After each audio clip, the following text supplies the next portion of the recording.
It's another edition of PENSDOWN. This is where we sit with journalists, serving or otherwise, and try to understand their journey through their crafts, the things they went through, the behind the scenes issues they grappled with while trying to gather, process, and present the news to us.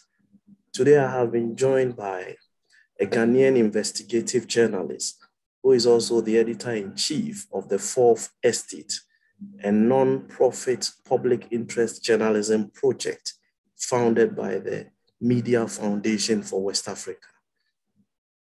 Before joining the foundation, he had about a decade's experience in journalism, working as a freelancer and also with media houses.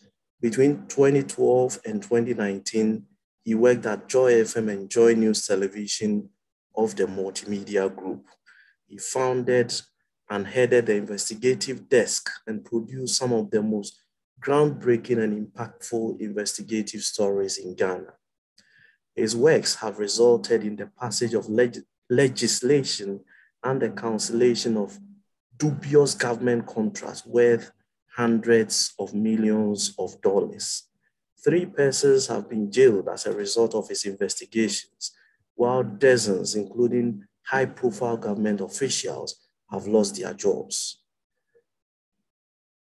In 2011, he was adjudged the overall best journalist by the Ghana Journalists Association, just a year after leaving journalism school.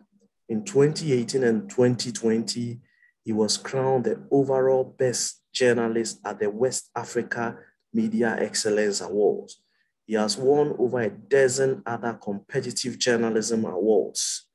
In 2021, the Ghana Integrity Initiative, the local chapter of Transparency International, adjudged him the Integrity Personality of the Year for his role and impact in the fight against corruption.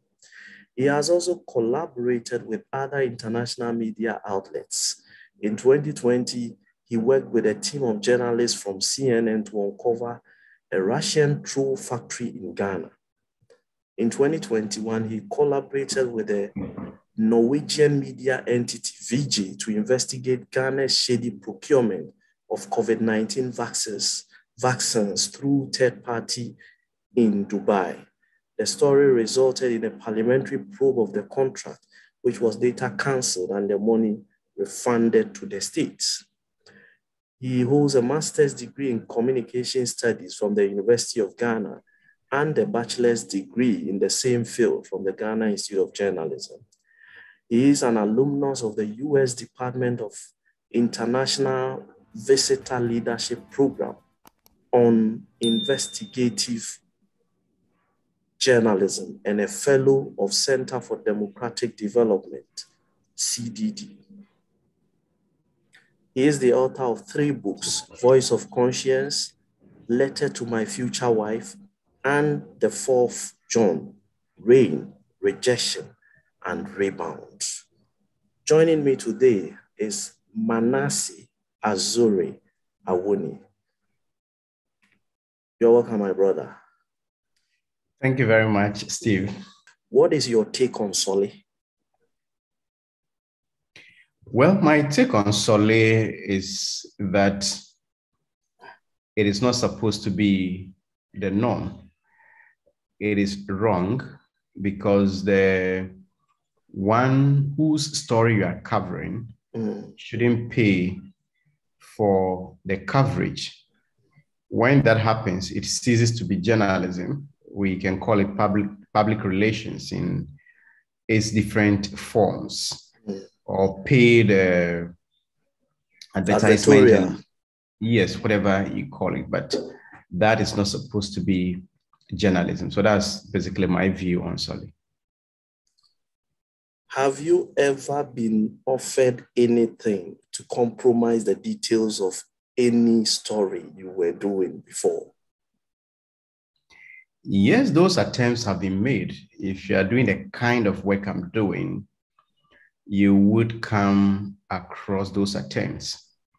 And it started when my very first major investigation That was the JIDA scandal. JIDA, the Ghana Youth Employment and Entrepreneurial Development Agency. Okay. It was a youth employment program started in 2006 by the J. Kufuor administration, because the National Security Secretariat had warned that youth unemployment was becoming a national security threat. And if nothing was done about it, the nation might explode. So this is what was started in 2006 by some government officials, politicians, and shady businesses, such as RLG, Zoom Lion, the Zira Group, and others, were getting so many dubious contracts. About 80% of the amount voted for the program was going into the bank accounts or pockets of these private people. So about only 20% or less was benefiting the youth in whose name this project was initiated. So the person who met me to give me the tip-off said that, look, I'm giving you this story because I trust you. Many journalists have been given this story, and for some reasons, they couldn't do it. I know the persons involved can pay anything to compromise you, but I know you will stand your ground and do the right thing. So I started work on it, and the very first JIDA official made an offer. That time I had only a small motorbike. I didn't have a car.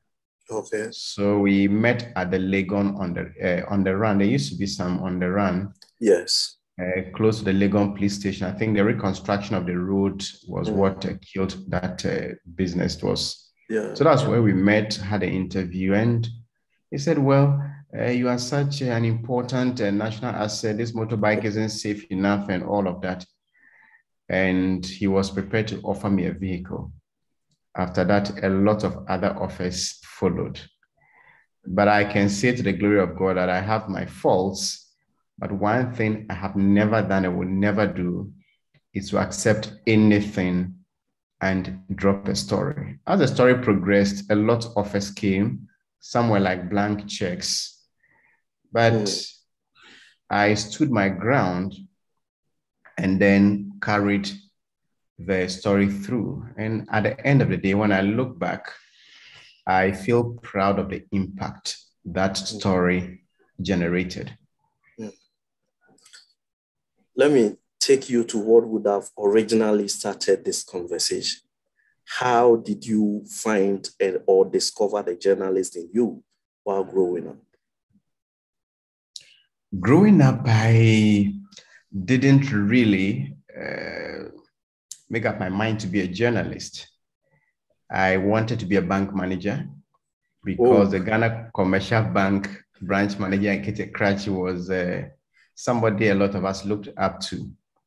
My elder brother also did business accounting at the senior high school, and I wanted to take after him. So there was enough reason to do business accounting. So I went to do business accounting.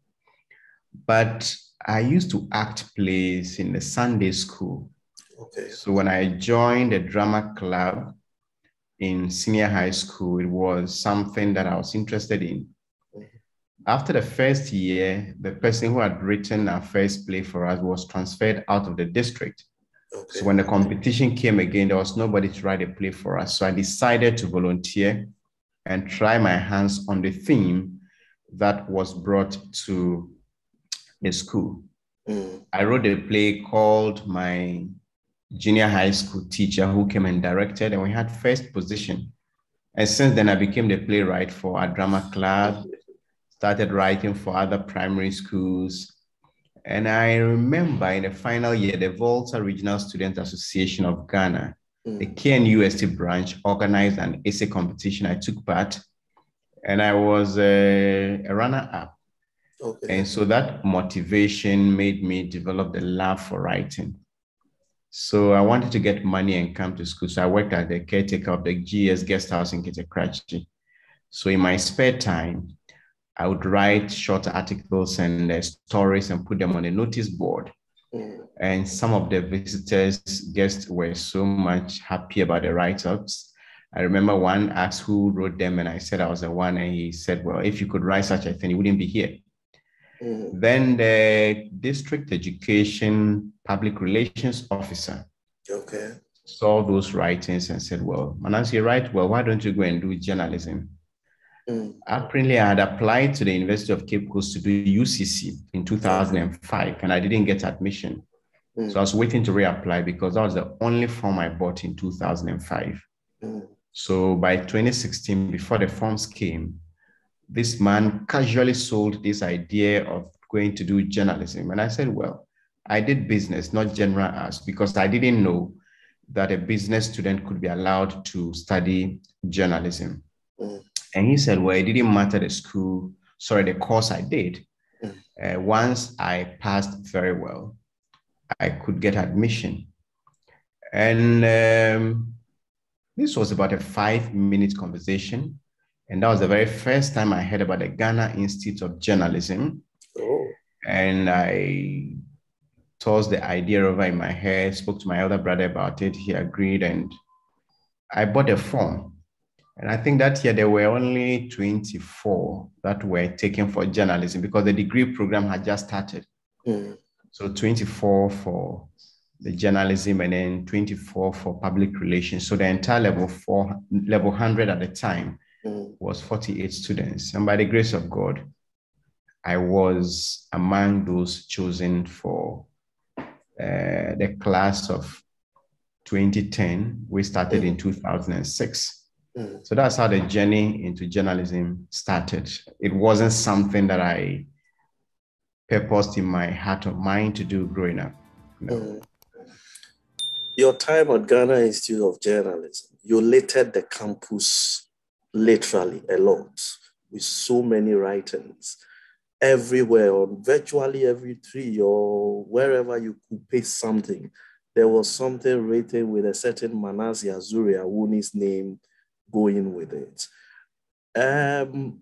Was this motivation that you picked with writing plays from the basic school, was that what you decided that once you are here, you have to develop it into a much bigger reality? Or writing is just something that is a part of you? I would say since I discovered writing, it became a part of me. It is the best way I can express myself. I am not a very good speaker. I feel strongly about things, and if I have to express myself, writing is one way I think I can do that. I remember when I came to buy the form, I saw a very small leaflet of a sort titled GIJ News. And I was told it was a newspaper for students. And so I made a mental note that if I gained admission, I would want to start writing for this campus newspaper. And then when we started, we had then acting rector, Kweku Roxon, developed or helped us to develop it into a much better newspaper titled The Communicator. I actually campaigned in my class and then won an election to be their rep on the Communicator editorial board. So that's how I started. I remember there were editions that you find my stories everywhere. And there were some of them that some other senior people would put their names there, their bylines, though they were my stories. I was furious, but sometimes they say your name cannot be everywhere in the newspaper. Then it got to a time that the newspaper went down, but there were a number of things that were going on campus that some felt, I felt uncomfortable with some of them. So I wanted to express an opinion. And at the time, social media wasn't that popular. WhatsApp was not there. Facebook was emerging. And so the best way to do it was to write, type and print on A4 sheets. And since there was no platform, I had to create my own platform. So The trees, the notice boards, the doors. You'd find people saying, hey, Manasseh has released another one. And it was such a pleasure walking around campus and finding people gathered, reading seriously what I had written. And that was what actually made me the SRC president, because when within those years, the SRC president and vice presidents were always fighting. So those that left before my year group also started fighting. So I wrote an article titled Another Tom and Jerry SRC. Then whoever read that article said, no, these are the kinds of people we want to lead us. So when I contested, at that point, I didn't have any intention of contesting for any SRC position, because from where I came, I had this inferiority complex. If you're from Karachi Secondary School and you come to meet students from Achimota, Wesley Girls, and Fancy Payne, and those big schools, it was very intimidating. And it didn't help that the lecturers would come and say, tell us to introduce ourselves. And whenever I got to my turn and I mentioned Karachi Secondary School, I had the additional responsibility of having to tell them where it was located. And walking from Tema Station to GIG every morning, and sometimes seeing some of your colleagues coming out of certain cars, it was quite intimidating. So I didn't ever think I would compete for any such position. But when I wrote that article, and later on I wanted to compete, when I wasn't a very loud type on campus, so some didn't even know me. But the popular refrain was, so who is that Manasseh? Oh, he's the guy who has been writing, oh, then I'll vote for him. I had only 20 posters, put 19 around and then reserved one for the archives.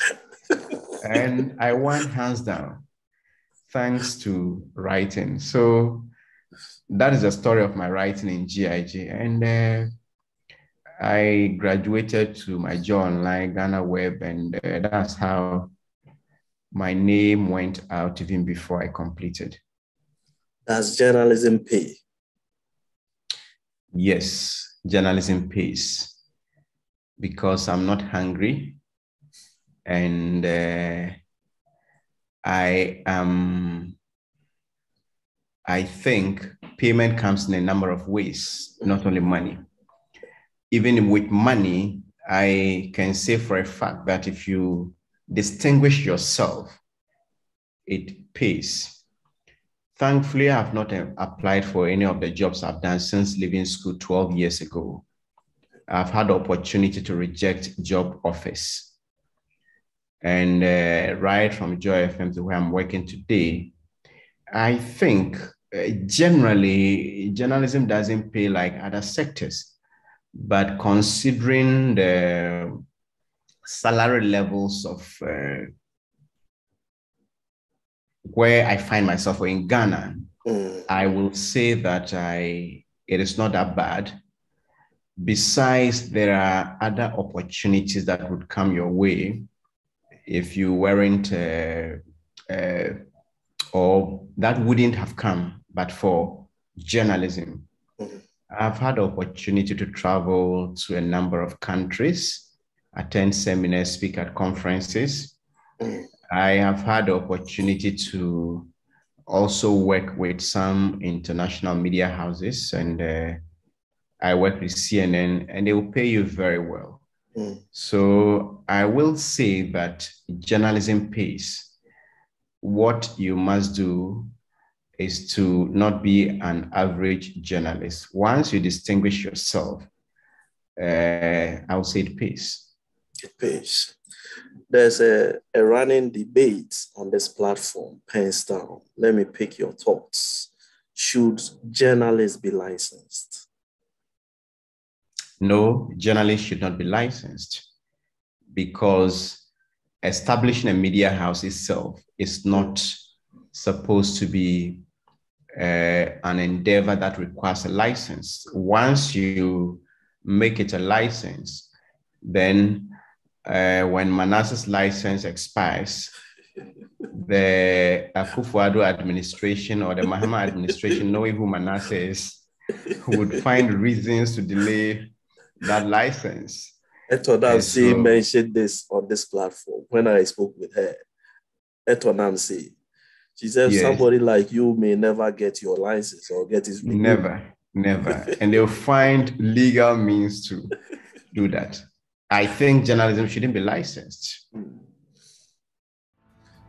There is a growing political ownership of the media. Do we have a reason to be worried? Yes, we have the reason to be worried.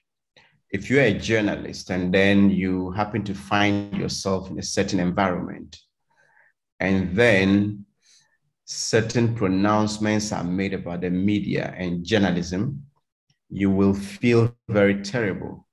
Sometimes you're in a car, in a crowd, somebody opens their mouth and says, Ghanaian journalists are so useless. Ghanaian journalists are so stupid. And sometimes they are making this comment based on something someone has said, who may not even be a journalist. Because not everyone on radio is a journalist. Not everyone on television is a journalist. Not everyone writing a blog or running a website is a journalist. But because they are doing that through mass media, the average person out there classifies everyone as what? A journalist. And with the media ownership, I think there are three types. There are a few ones that are set up to do journalism. There are also a sizable number of media entities, especially radio and television, that are set out by entrepreneurs to promote their businesses.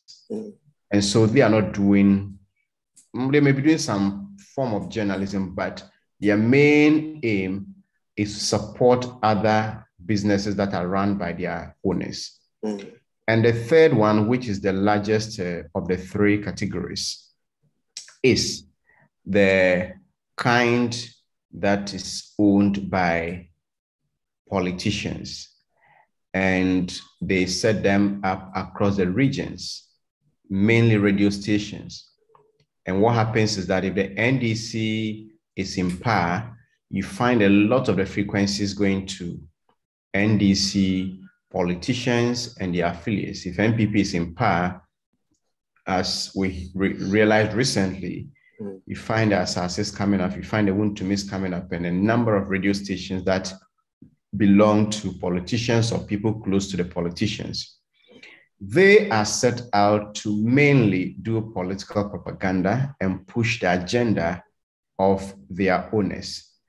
I also begin to think that some of them use that as a bargaining tool in their various political parties. So if you have a media organization that is doing well, that has a voice, it gives you some leverage in the party. And because they are not set out to do journalism, they do mainly the very opposite of what journalism should be doing.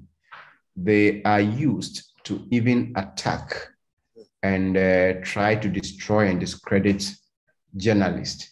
So at the end of the day, what they do is that they undermine the very tenets of journalism.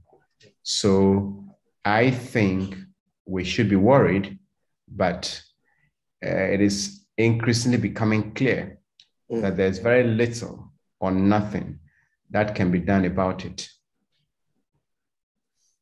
If we are to go back into time 15 years, are you still going to choose journalism?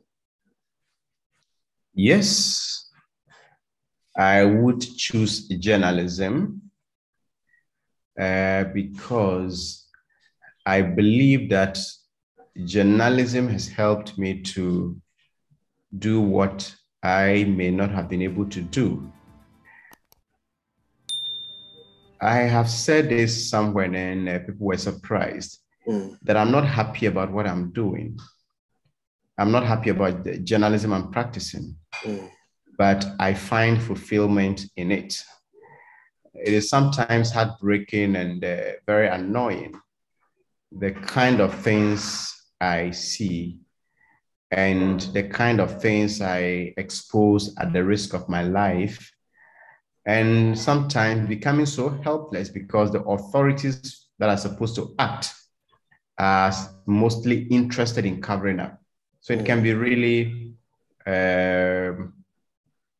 frustrating and disheartening and depressing emotionally sometimes. draining.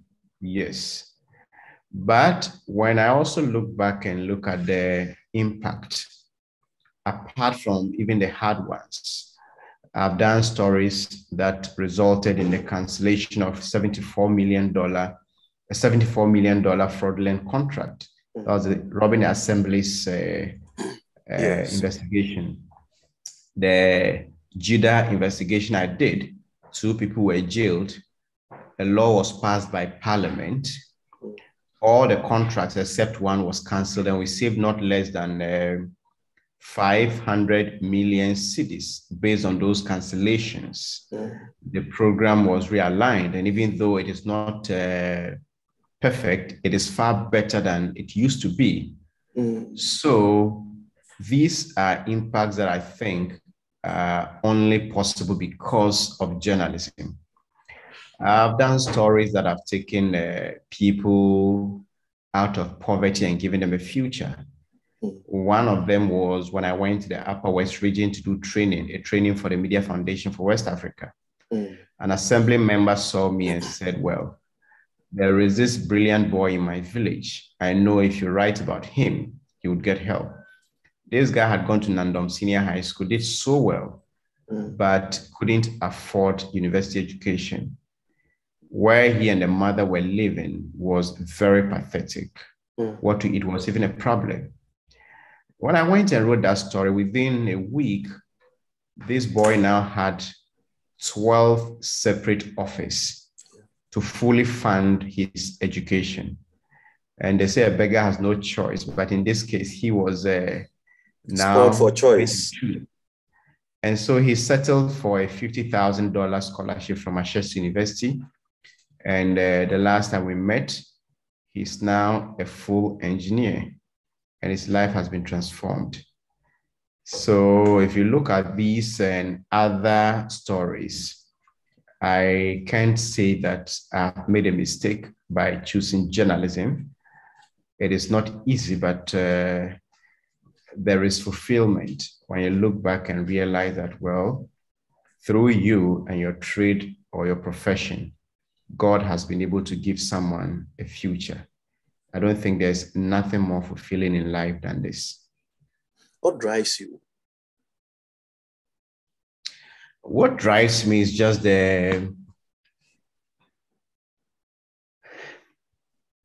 what should drive every human being.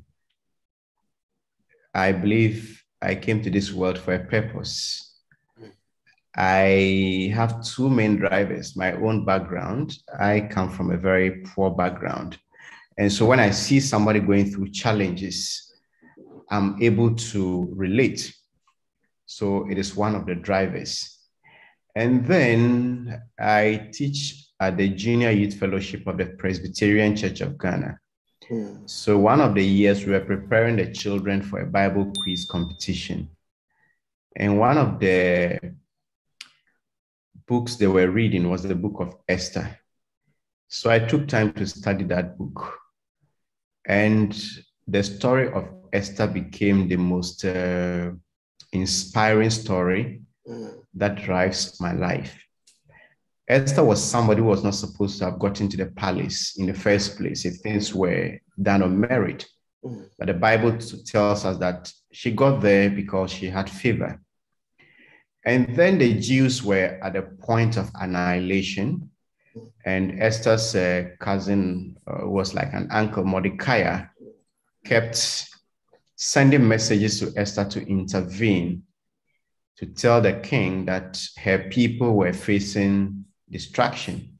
And so the king should intervene. But there was a rule that if Esther or anybody wasn't invited into the king's inner court, she could be killed.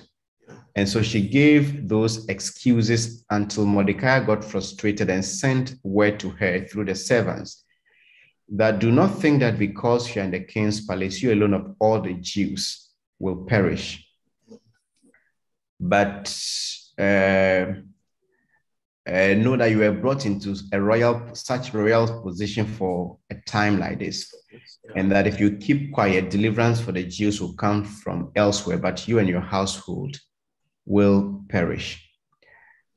Esther was touched by these words, asked Mordecai and the people to fast. She and her servants also fasted. And then they prayed. She intervened and her people were saved.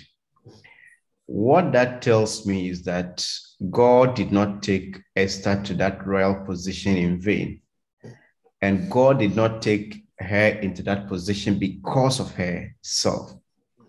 So if by the grace of God, I am a journalist, by the grace of God, a year before or a year after journalism school, I became the overall best journalist in Ghana. My name is everywhere. If by the grace of God, I write and people listen. If by the grace of God, I'm able to do investigations and save money and also help touch lives, then I should consider it a calling. And that if I don't do it, God can easily raise better journalists from elsewhere to do this work, but I wouldn't know where my fate would be. So I consider it a calling, and I believe this is something God has given to me to impact society, my country. And so that alone is enough motivation to keep pushing, despite the challenges, the dangers, and everything. The field of journalism is suffering a lot of attrition. So many highly trained, qualified professionals are looking elsewhere. Some are moving into corporate communications. Others are going to entirely different fields unconnected to communications. From where you sit, I'm sure you have mates, colleagues, and even superiors or subordinates that are close to you who have now found themselves elsewhere. What are they telling you? Why are they leaving? They're leaving because the terrain is very tough. I have traveled to a few countries and visited some of the most established media houses. And the Washington Post, they have a very big newsroom that if I am at one end and you are at the other end, I may not be able to identify you. We went to Florida and St. Petersburg Times. It is now called the Tampa Bay Times. So huge. Their features newsroom alone. We went to the Spiegel in Germany, an investigative journalism weekly. And I went there in 2013. At the time, they had about 200 reporters and 90 researchers or fact checkers. So if you're doing a story and you need to check some facts, there's somebody to do that for you. And we're told that if they had to cover a special assignment, you could have up to 20 people working on the story. When I was helping the CNN investigate a Russian troll factory in Ghana, Clarissa Ward came with 3 others, a cameraman and also 2 producers. So there were 4. Came with all the equipment, lodged at Kempinski and did their journalism and went away. When I was going to Burkina Faso to investigate the president's Ford scandal or saga, I went as an individual. So the workload on the average journalist is so much. If you have to produce an investigation, you do almost everything on your own. Booking interviews, trying to organize camera, doing the budget, arranging travels. So it can be very, very, very difficult. And so people get to a certain point in their lives, and then they realize that the workload isn't coming down. and families are coming in, and the salary becomes difficult to sustain the family. And so if somebody looks at how much they have to sacrifice and then how much they get in return, sometimes they tend to look for better paying jobs or where there is less stress. It isn't easy for the women. Maybe if you're a mother and then you have to come to work and all of that, at a point, the workload is supposed to decrease so that if you're a news reader, you can be given some time, maybe an hour or two, to come go through the stories and go and read. But in a lot of the news organizations or media houses, you find the news reader taking part in the production of the stories and then reading at the end. And where I worked at Joy, after the bulletin, they have to prepare the following morning's bulletin before they go home. So if you're a mother and then you are going through this routine, it gets to a point, you realize that no, you have to make time for family. So the industry here is not developed enough to keep talents. So sometimes you find certain people leaving the job and then you are pained that such a person shouldn't leave the industry. Some also get frustrated because they're reporting the same thing over and over again and seeing nothing changing. So it gets to a point they think, well, there is no use just wasting my life here when nobody seems to care about what is happening. So those are some of the reasons people leave.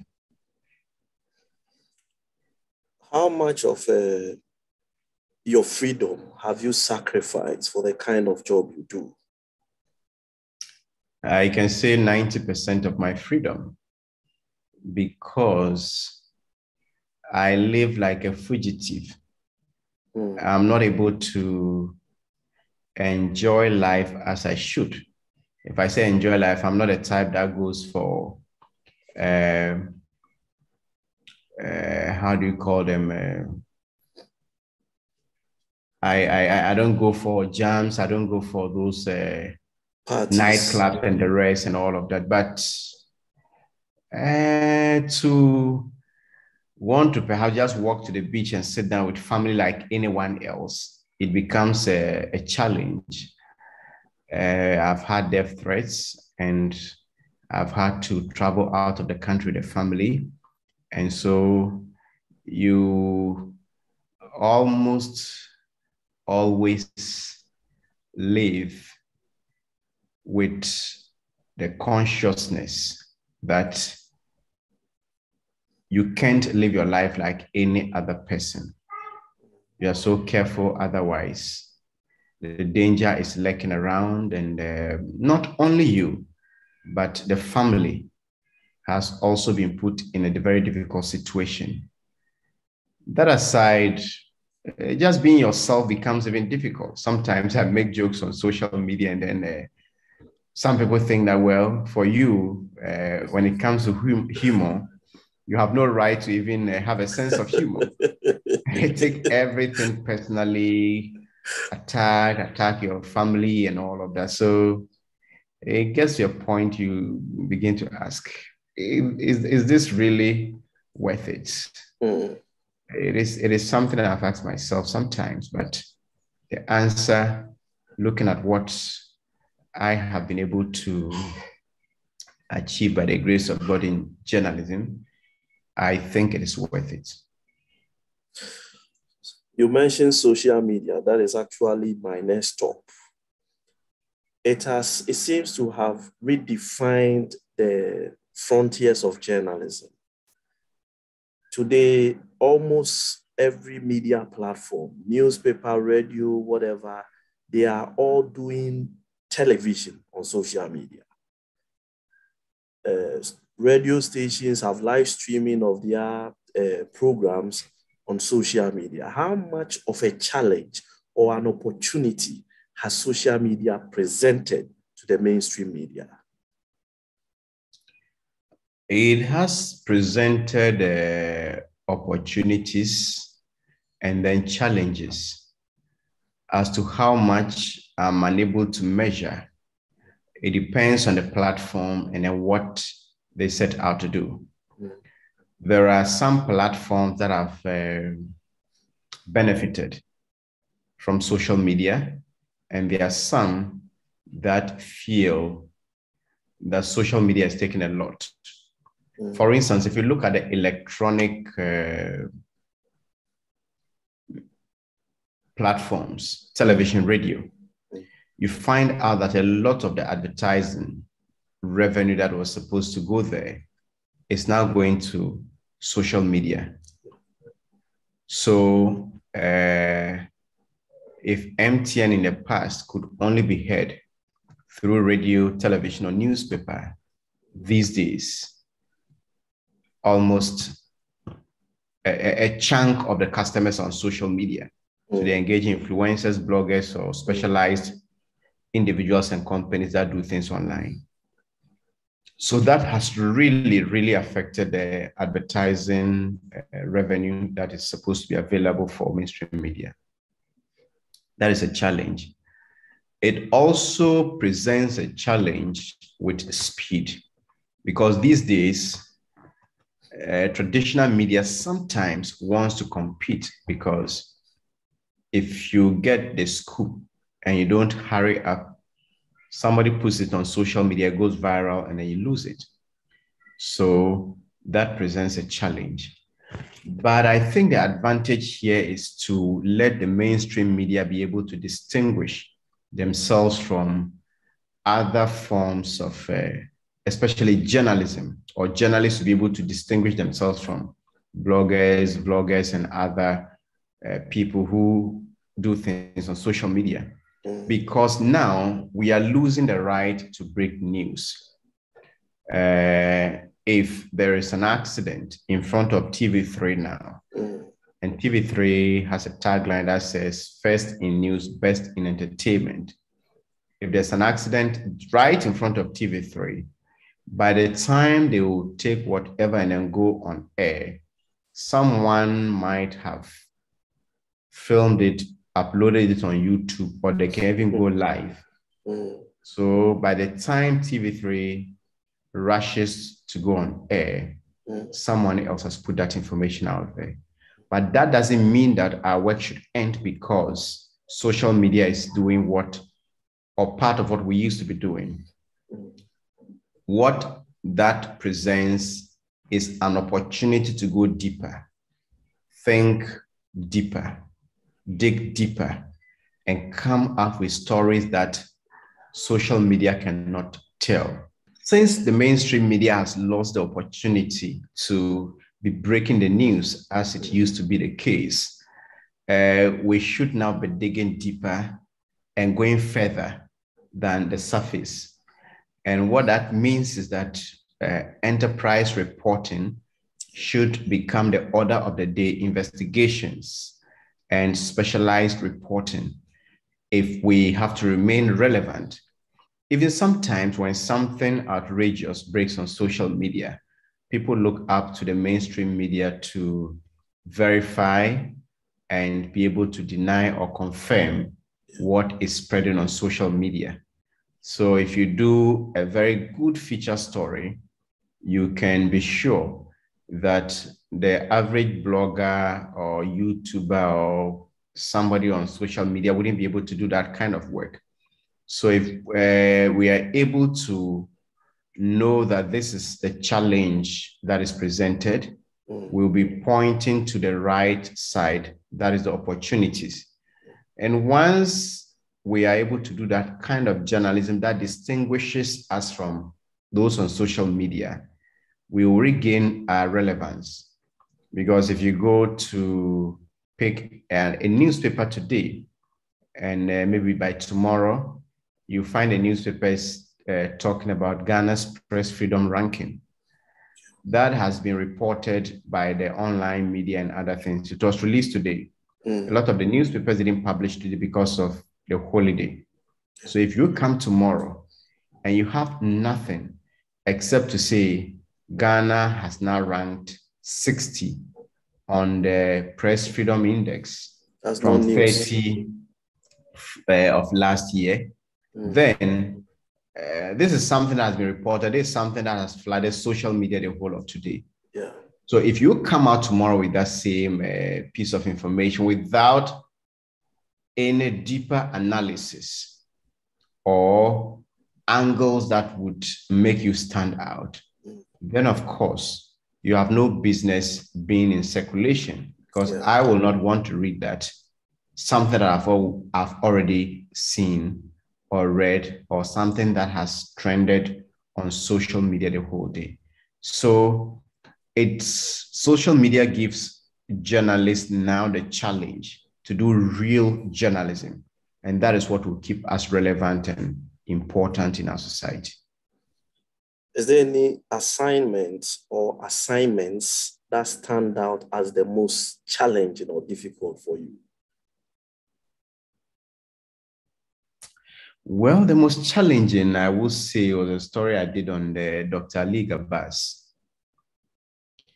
And then he was gay, but married to cover up. But he was sexually abusing young boys who got close to him. And I got one of them who confessed having slept with this doctor and all of that. And then I went to meet him. And by the time I finished giving a rundown of what I had done before reaching him, he started shivering. And his first words was, "Manasseh, as you can see, I'm shivering. What you are saying is true." And within an hour and about 19 or 9 minutes, this man confessed to me the difficulty in trying to come out of that lifestyle. He was helpless and everything. I came out very distraught. And the first person I met asked me why I looked so gloomy. And I told him that if there was ever a temptation to drop a story I have done or investigated, then this is it. I eventually did the story. He was jailed 25 years, but it is one hell of a moment for me. I felt really sorry for him. And it is the most challenging story I've done. Sometimes people think that when you're doing this kind of work, you have the heart of a stone and that you don't care about the people you get into trouble. Well, they get themselves into trouble and I report, but I really, really feel sorry when somebody has to go to jail because of the stories I have done. And in the case of Ali Gabas, because of the engagement I had with him, I really, really felt it.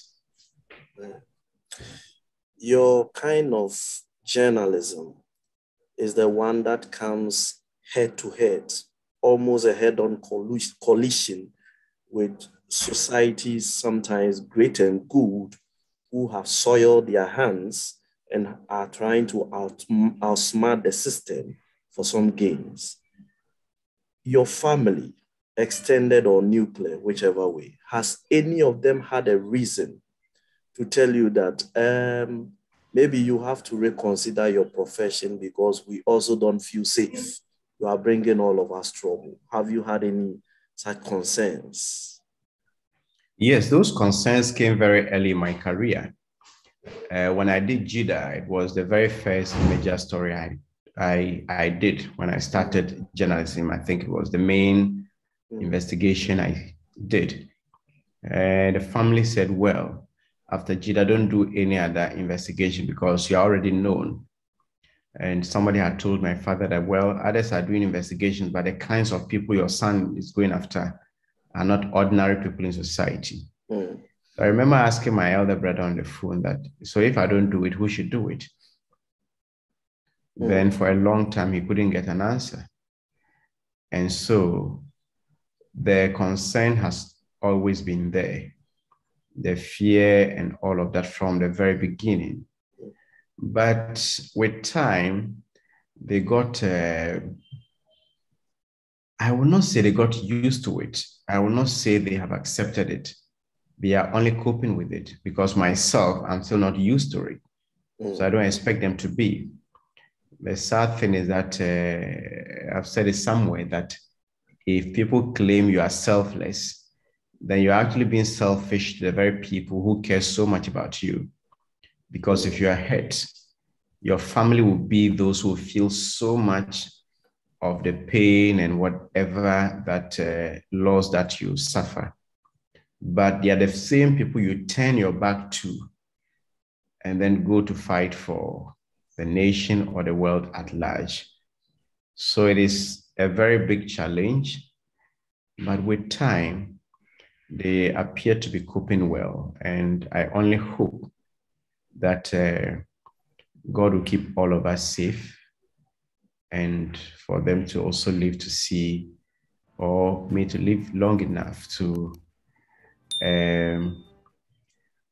not only convince my family, but young journalists who are coming up that you can do this work and retire in peace. Because I know a number of young journalists, I speak to them, ask whether they will do investigative reporting and decide how dangerous it is as a reason they wouldn't even venture.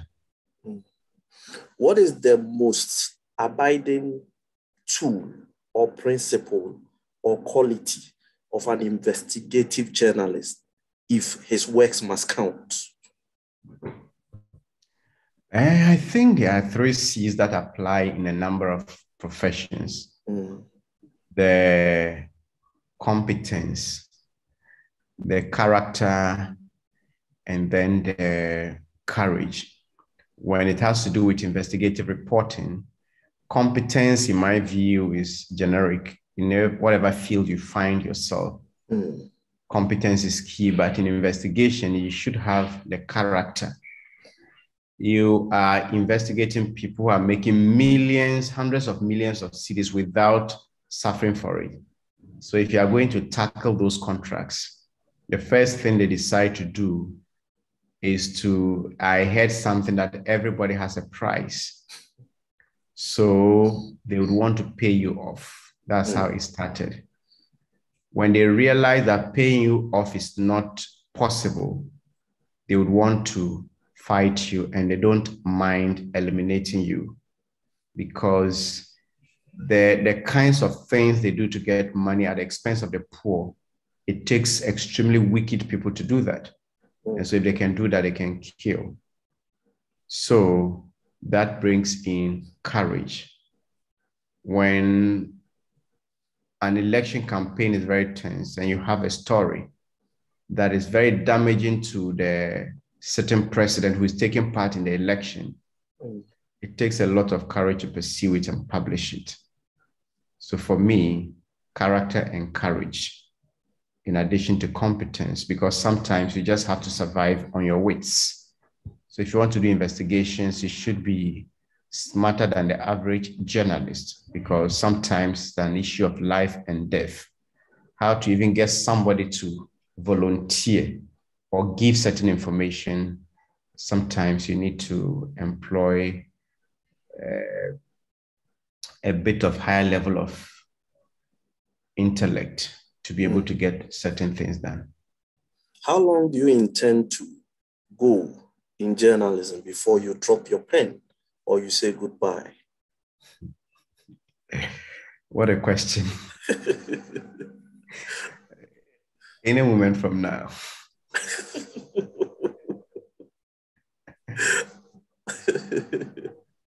I'm already tired. But as long as God wants me to be in it, I have said earlier that I consider it a calling, and I didn't know I would last this long. I have the desire to become a full-time writer one day. When I was going to journalism school, I wrote on the form. There was a question that said, why do you want to come to GIJ? And my response was, I want to sharpen my writing skills. Journalism has found me, but I still have not abandoned my desire and passion to write. So in future, I would go into full-time writing and perhaps part-time journalism.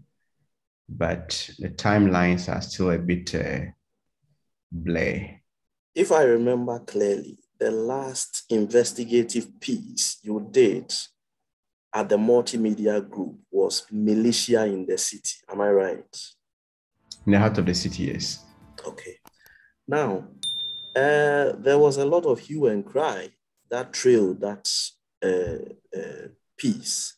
Yes. People felt the tagging or the naming of that particular work had blown things out of proportion. The feedback you got. Now I want to pick your official reaction, or rather your reaction, because I haven't heard you talk about it anywhere. What do you make of all the brouhaha that trailed that work? The brouhaha wasn't about the substance of the work, so I don't really pay so much attention to it. The main concern that some have raised is that when they were putting the promo on my jaw online, they used a library footage, a library photograph that had people in mask. That was the main issue. And if you look at the Media Commission, the ruling relied on that and not the substance of the documentary. Okay. The documentary captured some young men and women who were being trained by the former bodyguard of President Nana Addo Dankwa Akufo-Addo. Okay. They were being trained by ex-military men. Their motto, vigilance and protection. They are not a registered security agency. They are affiliates of a certain political party. And before I even did that investigation, there were records that as far back as 2012, the Daily Guide newspaper had reported on this group that they were a vigilante group set up by the MP, set up by the president's bodyguard at the time. He was then a candidate Akufo-Addo's bodyguard at the time, okay, to counter other NDC vigilante groups. So as to what this group stood for was never in doubt. Now they're occupying a state facility. And they are being trained. So if you say your motto is vigilance and protection, and we say you're a vigilante group, there was really nothing wrong with that. At the time the story was done, there was a commission of inquiry made up of eminent people who agreed that we should stop calling them vigilante groups and that they were militia. There was evidence that this group actually went to the Aviance Cargo Village in 2017 when the MPP won power and drove out the national security personnel there and took over. It took an operation by the national security to get them out and then replace them with the national security persons there. At the time I was doing this investigation, national security had said that they were being used to do illegal activities. So the national security minister at the time said they had mounted surveillance on them to arrest them. So even in the documentary, you hear their commander saying that national security has infiltrated our camps. So be careful the things you say. If they get you, it means they've got me. So if they weren't a dangerous group or doing anything negative, why would the national security be monitoring them to arrest them? And the government itself said it took different operations, a combined operation by the national security and the police to be able to get them out of the castle. This was a lie anyway, but if these were just ordinary young men and women, it wouldn't have to take a combined effort of the national security and the police to get them out of the place. So a lot of things pointed to the fact that these people were group that fit the description of the vigilante, political party vigilante groups.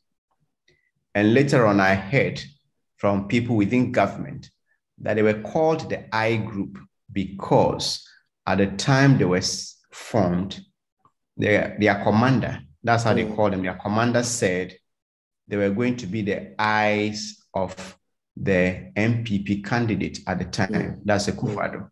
Yeah. So this is a political party vigilante group, and the name had some meaning. When we went to the media commission, I remember our lawyer Samson asked, are you saying that you can stop any media house from referring to vigilantes as militia? And they said no. And the Commission of Inquiry actually emphasized that.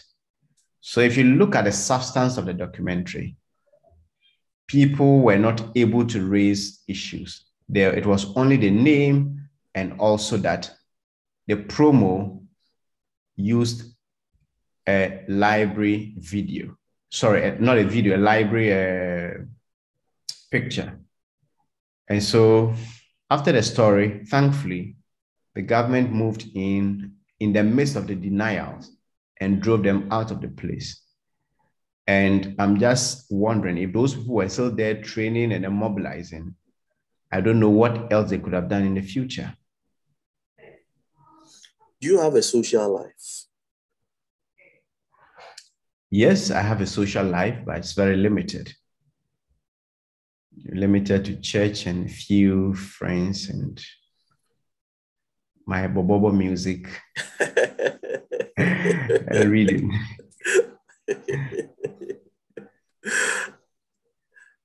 I want to pull the brakes here. But before I do, quick one on the fourth estate. It appears the kind of journalism you have been known for is being replicated, or the fourth estate rather is taking on the personality of what you have been doing these years. Is that what it intends, how it intends to position itself as some sort of an investigative journalism platform which tries to uncover things happening, you know, how the public purse is being used, among other things? Exactly. That's what a fourth estate is positioned to do the kind of journalism that is becoming difficult for traditional media organizations to do, the very critical journalism. The Press Freedom Index was released today, and Ghana's ranking is not good. And it only comes to confirm what some of us have been saying all these years, that the system is getting so oppressive that some of my friends in traditional media houses say they now have to look over their shoulders before doing certain stories. So it is becoming increasingly difficult to do the kind of critical reporting. So the fourth estate is set out to do this. One, we don't do advertisement and other things, so business interests out. Okay. We also have political interest being out because the Media Foundation for West Africa is very independent of any political affiliation or whatever. So it gives us the opportunity to do certain kinds of stories. In the past, you do a story, write a certain articles, and they'll be calling certain people, hey, this Manasseh, see what he's done. But these days, they find it very difficult to do that because you can't call Suleiman Ibrahima, you can't call anybody at the Media Foundation for West Africa. You can't threaten or blackmail an advertiser to stop doing business with us because that's not what we do. We don't even do Google AdSense and all of that for now. So we are positioning ourselves to be able to do the kind of journalism that would move this nation forward. One that isn't dependent on how much advertising revenue we get. So certain stories may be very necessary, but not very popular. They may not be stories that will give you the numbers, but they are stories that will make impact and change lives and shape our discourse. So this is the kind of work we at the Ford Estate want to do. Would you encourage a younger brother or some nephew or niece, or even your child, to take journalism? If they want to do it, I'll give them my blessings. But I won't go out of my way to suggest journalism for them. Thank you very much for this conversation. This has been PENSDOWN, and today I've had the company of my colleague, Manasseh Azure Awuni. He seems to have enemies and friends, maybe in equal measure, or the enemies are more than the friends. We are not too sure. One of Ghana's most prized assets when it comes to investigative journalism. He's done a lot and, helped the nation to recover funds which would have gone the wrong way in the past, and he's still doing more. My brother, thank you very much for joining me. Thanks for having me. We'll be back next time. There'll be another journalist here, and we'll talk their journalism journey. That'll be all for now. Thank you.